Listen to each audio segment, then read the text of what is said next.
11:10 de la mañana nos vino a visitar en nuestros estudios, aquí en la Avenida Callao, en Radio Sónica, el querido Matías Barroetaveña, que es legislador de la Ciudad de Buenos Aires, del Frente de Todos, Unión por la Patria, como le quieran llamar, en la Ciudad de Buenos Aires. Hace muchos años que lo entrevistamos, desde que tiene el ejercicio de la profesión en la legislatura, y bueno, ha pasado por diferentes años, diferentes periodos, con Alberto Fernández presidente, ahora con Javier Milei, también fue viceministro de Trabajo, si mal no recuerdo, así que es una persona con vasta experiencia para poder charlar de la realidad económica y social de la Argentina. Matías, gracias por venir a Radio Sónica. No, muchas gracias por invitarme otra vez. ¿Qué estás viendo en la Argentina de hoy? A ver, claramente, por un lado es imposible no mirarla con muchísima tristeza, ¿no? Preocupación. Mencionabas recién lo del Ministerio de Trabajo. Bueno, la semana pasada hubo 500 despidos de personas casi que uno 550, conoce. ¿no? Casi 550. Sí, de personas que uno conoce, muchas de ellas muy preparadas, más de 10 años trabajando y que son enviadas a la calle sin que hoy haya ninguna posibilidad de conseguir trabajo en el sector privado. Y forman parte de 15.000, pero digo, también cuando uno entra en contacto, por ejemplo, los sectores sindicales que uno conoce, y también, ¿no? Los metalúrgicos, la automotriz, la construcción, una caída estrepitosa. Entonces, bueno, muchísima preocupación. Por el otro lado, bueno, desde el punto de vista más del análisis político, lo que uno ve es que hay un momento de cambio, ¿no? Que el fracaso del gobierno de Macri, la promesa del PRO, que también, ¿no? Era esa promesa de terminamos fácil con los problemas económicos de la Argentina, hablaba de la inflación y demás, el fracaso de esa promesa y después nuestra vuelta, que fue también con un gobierno que no alcanzó a resolver esa expectativa, fundamentalmente no logró mejorar la distribución del ingreso tan desigual que había dejado Macri, ni logró construir un modelo de desarrollo alternativo, generan una ruptura de un bipartidismo que venía funcionando y que hace eclosión esta nueva fuerza política que se está tratando de acomodar y que tenemos la incertidumbre si, bueno, va a consolidar ese espacio que tenía el PRO, más un sector más de extrema derecha, consolidado una fuerza política estable. Y del otro lado, bueno, cómo se reconfigura nuestro espacio, donde vemos que hay algunos actores que fueron aliados de Macri y que hasta apoyaron a Patricia Bullrich en la candidatura, que hoy, por el corrimiento a la derecha, se sienten desprotegidos. Me refiero a Carrió, me refiero a Lustó, sectores de radicalismo y demás, que empiezan a mirar para el lado de lo que habitualmente era nuestro electorado, obviamente con credenciales borrosas porque vienen de apoyar a una candidata como Patricia Bullrich, pero que desde nuestro lado también tiene que tener la posibilidad de poder coordinar en esta nueva etapa de la Argentina. Ahora, en parte de este análisis político que me haces, estás haciendo una autocrítica en relación al gobierno de Alberto Fernández, porque para llegar a esto, digamos, o sea, al gobierno de Milei, que mucha gente votó sin saber efectivamente qué era lo que votaba, sino que simplemente era sacar a todo este, digamos, panorama político que me estás haciendo entre Macri, Alberto y las cosas que pasaron en los últimos años. Internamente eso se discute, se habla, se buscan propuestas superadoras para poder enfrentar, digamos, lo que viene, que es tal vez la eventualidad de un gobierno del peronismo en 3 años. Sí, nosotros tenemos como responsabilidades concomitantes, ¿no? Porque como fuerza política nosotros tenemos que hacer esto, lo que me acabas de pedir, es decir, una lectura de la realidad. Por otra parte, tenemos que también pensar cuál es nuestro proyecto y nuestra propuesta, que no es algo fácil, porque la verdad es que está complicado a nivel global la propuesta de los sectores que quieren tener algún nivel de Estado que responda a las necesidades de sus poblaciones. Y por el otro lado está el tema de reorganizar la fuerza política con niveles de autocrítica necesarios, pero que tampoco sea una cuestión de producir diferencias en los sectores que tenemos que trabajar de forma conjunta. Me parece que en ese sentido lo que se está dando en el PJ a nivel nacional, acá en el Partido Justicialista de la Ciudad también, o sea, la búsqueda de ampliar, de abrir y de tener consensos, tiene ese esquema de unidad, pero sin entrar en el fondo de la cuestión. A mí me interesa mucho, porque bueno, sabes, en la legislatura soy de trabajar mucho técnicamente los temas, tratar de tener propuestas. En la Ciudad de Buenos Aires, la verdad que creemos que ya esta fue la última y que tenemos que hacer todo lo posible en términos de acuerdos políticos, pero también de poner nuestra propuesta, que creo que penetró mucho en la última elección porque logramos instalarla en el debate político y que la agenda de la ciudad fuese la nuestra, y este gobierno que arrancó con Macri, la verdad que viene no hubo sesiones todavía. sorprendido por la ausencia. Lo hablábamos con Solano, ¿no? Estaba como muy tranquila la legislatura este año. No hay gobierno, o sea, la verdad es que desde el 10 de diciembre el jefe de gobierno se fue de vacaciones, o sea, veníamos de un muy mal año, porque la verdad es que Larreta es una persona que concentraba mucho las decisiones, un gobierno que después de 16 años se venía desgastando, una campaña presidencial donde además 4 de sus ministros locales eran candidatos a jefe de gobierno, y la verdad que la ciudad empezó a estar muchísimo peor que lo que había estado antes. Sumaba a las demandas que nosotros hacíamos históricas, que no se hacía subte, el absoluto abandono del sur y demás, cuestiones de complicarle la vida a los vecinos por el código urbanístico, la inseguridad que en todos los barrios empezó a crecer muy fuerte, el tema de la limpieza, después, bueno, la saturación con algunos esquemas de negocio donde en cada baldosa había un negocio. Todo eso, durante el verano tuvimos un jefe de gobierno que se fue de vacaciones, se fue a ver al Papa, no apareció, la ciudad se inundó, cayeron los árboles, quedaron las ramas, ahora se están escapando todos los días presos de las comisarías y el jefe de gobierno es como que no aparece. Y en la legislatura hay un bloque que tiene como muchos terminales políticas diversas, Larreta, Lustó, Patricia Burrich y demás, y la verdad que pareciera que no logran ponerse de acuerdo para construir una agenda. Tiraron alguna propuesta, el jefe de gobierno mandó esto de la reiterancia, algo muy cuestionable desde el punto de vista penal, del derecho penal. Después está la idea de que van a mandar una respuesta con el tema del código urbanístico, que va quedando para después. Y ahora sí entró una propuesta de ampliación presupuestaria, porque bueno, obviamente por el nivel de inflación que hay se está recaudando mucho más, hay que dar respuesta también a paritarias y demás, donde no vemos en esa propuesta que haya una agenda de poder acompañar a los vecinos que le están pasando muy mal con mayor financiamiento de programas sociales o propuestas como las que estamos haciendo nosotros para la indigencia cero en la ciudad. Pero sí, todavía no hubo una sesión preparatoria y ahora calculo que para fin de mes más o menos tendremos otra sesión. Matías, se nos viene un problema grande en la ciudad, sobre todo una ciudad que vende servicios, que hay muchos comercios locales, emprendedores, que pasó durante el gobierno de Macri cuando empezaron a llegar con los clubes de barrio las facturas, y ahora, bueno, obviamente con la caída de la actividad, tenemos muchísima menos actividad, lo acabas de decir, y esos son los datos hasta de CAME, que por ahí es una cámara tal vez un poco más cercana al gobierno que lo indica. Bueno, y facturas que empiezan a llegar y la gente que no puede empezar a pagar y tal vez comercios que empiezan a cerrar. Yo describía el otro día, vos caminás por Uruguay, los comercios donde vendían luces, 50% cerrado, caminás por Junín, donde se vendían telas, pasa lo mismo, la mitad de los locales cerrados. Pero convengamos que se devastó ya después de la pandemia, eso cambió. No se pudo recuperar más.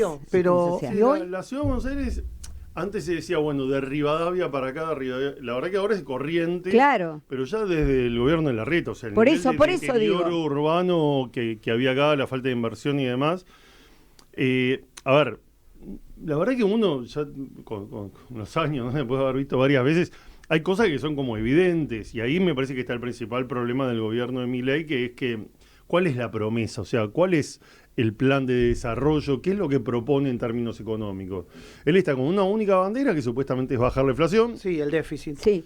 Si vemos cuál era la inflación del año pasado y cuál está haciendo ahora, está aumentando la inflación. Es decir, vamos a tener ahora ya 13,5, dio alrededor de 13 la ciudad de Buenos Aires.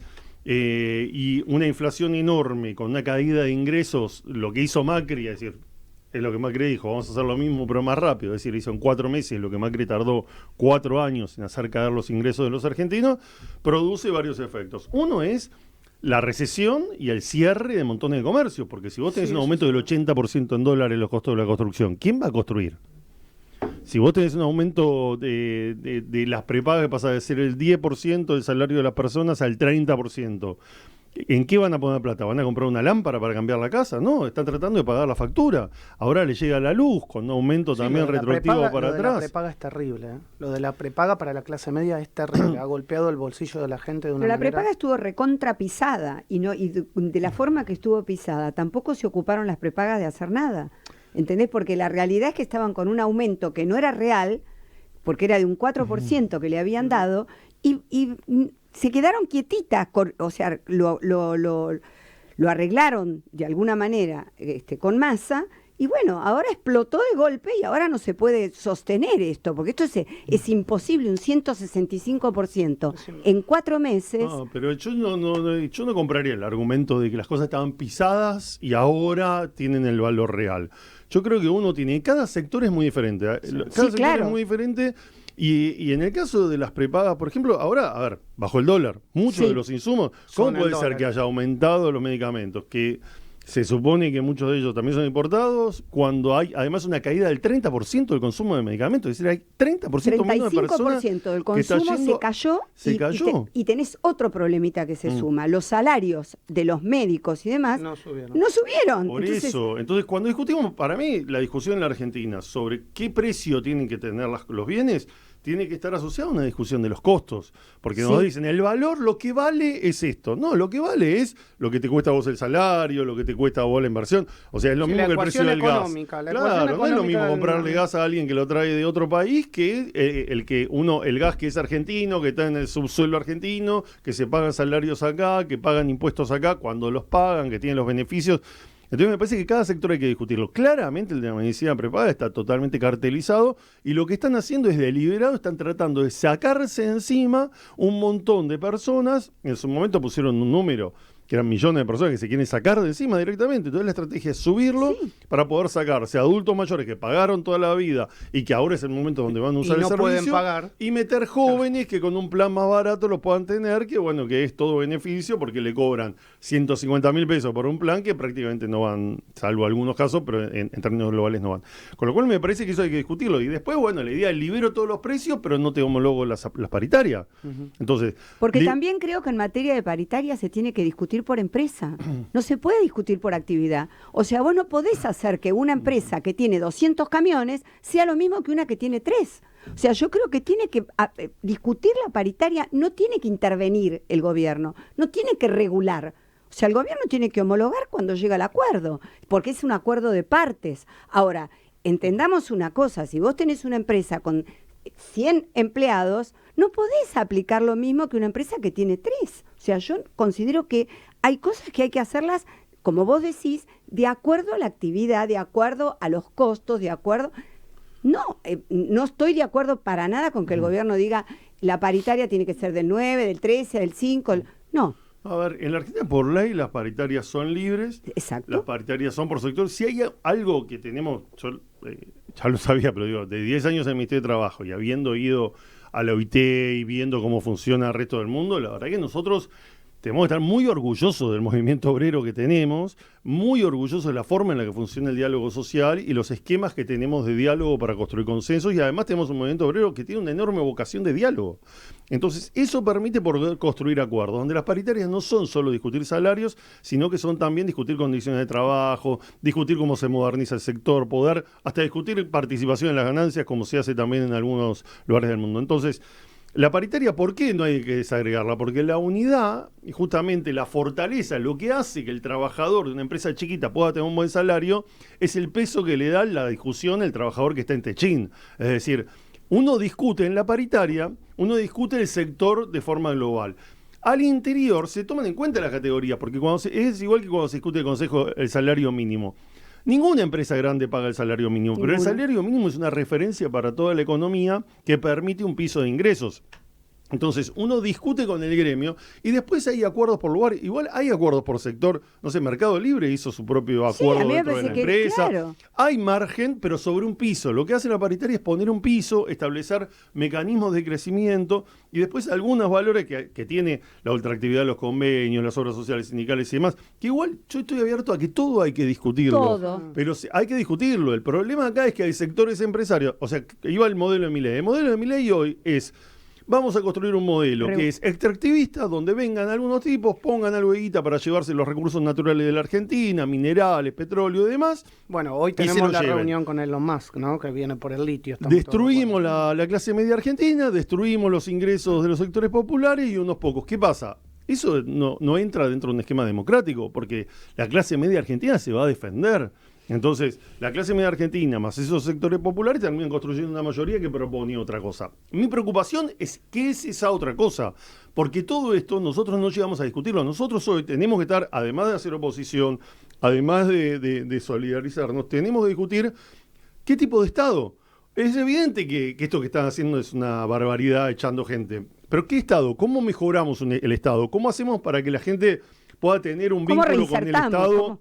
¿Cómo reinsertamos? Claro. Porque no es cuestión de que la gente salga a la calle y los tengamos a todos en la calle. Es que es grande o es chico, es una discusión que no la podés dar si no sabés para qué funciona el Estado. Pues yo te digo, en el Ministerio de Trabajo están echando gente que se dedica a agarrar a la persona que está en el plan social y hacerla que pueda terminar la escuela, que pueda tener un curso de formación profesional en un sindicato, una empresa, acuerdos con empresas para que puedan hacer entrenamiento, es decir, todo lo que todos dicen siempre que hay que hacer, que es convertir los planes en trabajo, lo hacía esa gente que los echaron.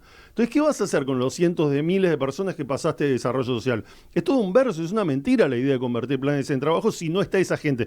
Las políticas públicas complejas necesitan trabajadores y no tenemos... Tiran unos gráficos ridículos comparando las empresas privadas con las públicas, el Estado. Los trabajadores del Estado Nacional son 160.000.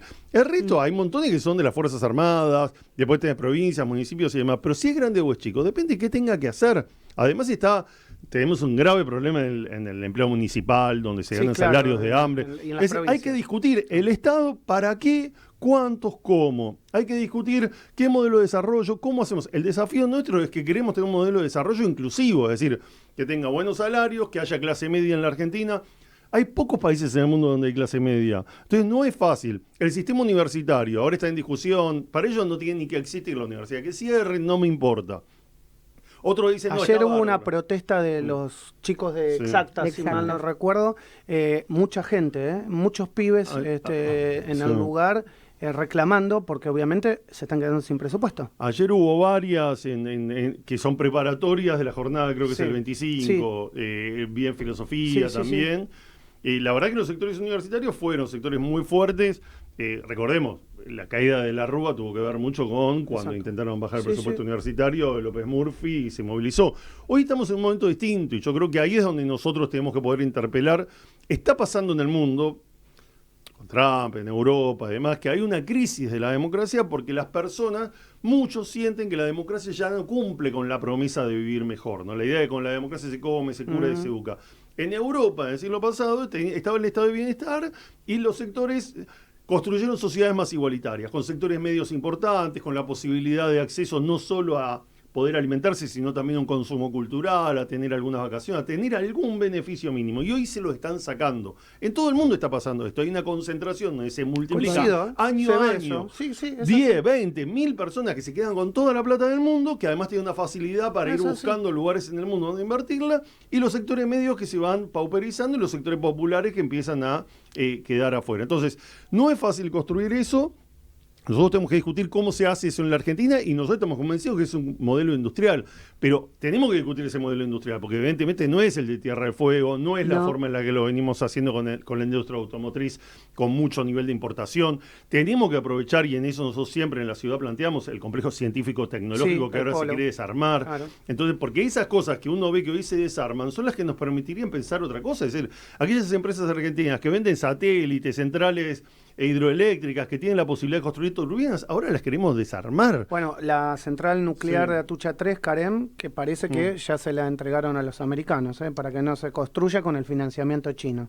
Después está eso, la política internacional, ¿no? Hacemos un show porque viene una militar yanqui a hacer un show, todo el presidente, todos ahí rindiéndole pleitesía, y uno dice, ni siquiera a cambio de qué, porque si uno dijera, bueno, la verdad que están haciendo algo que va a mejorar las condiciones de vida de los argentinos, bárbaro, vamos todos, le hacemos el show, si es para que los argentinos vivan mejor, no tengo problema. Ahora, ¿a cambio de qué? O sea, no, la verdad es que estamos en un momento donde no, estamos con los problemas que había antes empeorados, es decir, lo mismo que pasó con Macri, que venían en el 2015, a nosotros nos criticaban que estábamos en la gestión por las dificultades que había, es verdad, había que... Y teníamos políticas, o sea, yo tomo eso de que la pyme tiene que tener un esquema laboral diferente, que tienen que tener la microempresa. De hecho, nosotros habíamos hecho un plan que era el plan Pilar, por eso. Que te permitía trabajar y trabajar segmentadamente con cada uno. No es lo mismo el que está... No es lo mismo. Y lo mismo de los profesionales Los independientes, profesionales ¿no? El abogado también. que trabaja en un También. estudio durante Seguro. 15 años facturando. Bueno, También. eso es una relación de dependencia. Hay diferentes cuestiones que hay que meterse, pero eso supone inteligencia. Una modernización. Capacidad de inspección, uso de la tecnología, la posibilidad de tener un control de eso. Pero digo, eso es lo que para mí tenemos que estar discutiendo, y en esa discusión no la tiene que hacer solo el peronismo, sino que hay que hacerla con Sí, el colectivamente. radicalismo, Colectivamente. con los que están con Carrió, con todos, porque lo que está proponiendo Milei no pone en cuestión el modelo, si se quiere, progresista o peronista o kirchnerista. Pone en cuestión los valores básicos. Recién escuchaba a alguien que decía la Revolución Francesa. Es decir, el consenso de la democracia es que todos convivimos y aceptamos la democracia porque tenemos un piso común y porque no nos amenazan cuestiones que para nosotros son básicas. Es decir, no puede funcionar una democracia donde dicen, no, vos si Pero sos... además, pero es real, Sí. digamos, esto lo estudiamos en Constitucional, vos entregás parte de tu individual derecho para vivir colectivamente mejor. Si no, no viviríamos en sociedad. O sea, eso es lógico. Vos entregás parte de tu libertad para que la sociedad o para que el Estado te regule. Es básico. Sí, por eso. El tema de decir de el última- iluminismo, es la salida de la Edad Media. O sea. Matías, ninguno de los dos extremos. O sea, Sí. uno, Claro, no está, uno no exacto. está Bueno, ahí- planteando que lo de Milei realmente funcione, ni que uno esté pensando qué es lo que corresponde para una sociedad que está devastada. ¿Entendés? No es esto. Pero lo que estamos diciendo es, bueno, sentémonos a discutir, sentémonos a ver qué pasa, ¿entendés? Porque en el medio de la locura Está esta la gente. y de lo que está la gente, No, ¿entendés? O sea, entonces yo lo que digo es, pucha, esto que está bien, estuvo avalado por un DNU que se lo permitió con las prepagas, con las telefónicas, con todo, le permitieron todo, ¿entendés? Y ahora, ¿quién es el perjudicado? El que está en el medio. La gente. ¿Entendés? La gente que obviamente, como vos decís, se está quedando sin obra social, los hospitales públicos no te pueden atender, porque esto es una realidad Y también. están empezando a llegar las facturas. Y están empezando a llegar las facturas, ¿viste? Y vos decís, ¿cómo Yo voy a creo hacer que- para pagar? Que la gente son personas, adultos, que votaron y que se tienen que hacer cargo de sus decisiones. Yo estoy en contra de la idea de decir, pobre la gente que votó porque no le quedaba No. otra. Y bueno, O sea, pero no. ahí también Yo creo está que ahí por hay qué un votó. conjunto, no, Ahí. bueno, por eso. Y ahí hay diferencias, porque hay un sector que es importante, que expresa ciertos sectores de la Argentina, que prefieren pararse del lado de los poderosos para no parecerse a los sectores populares. Hay un sector, que esto lo describía ya Jauregui, Sí, ¿no? El sí, medio pelo sí, en la sí, sociedad argentina. es verdad. Hay un sector que es así, pero después hay otro sector muy importante de los sectores populares, que antes votaban por ahí al kirchnerismo, que se sintieron que la verdad que el Estado ya no le llegaba, que totalmente hay una bronca, que esto es global, porque digo, es lo mismo del votante que en su momento de Trump,